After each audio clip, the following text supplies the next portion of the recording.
دیکھیے، میں اس سلسلے میں سختی کا قائل ہوں۔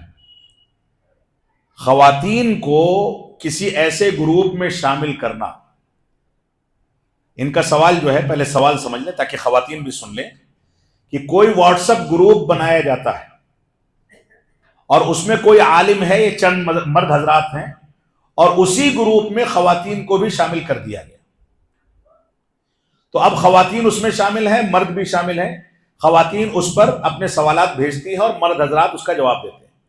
یہاں پر میں یہ تحدید کروں گا کہ اگر اس میں کوئی مرد شامل ہے تو بزرگ اور ایسا عالم ہو جس کے بارے میں فتنے کے خدشات نہ ہوں، ورنہ عموماً نمبرات جب ایک دوسرے کو شیئر ہوتے ہیں تو فتنے جنم لیتے ہیں، شیطان اپنا کام کرتا ہے۔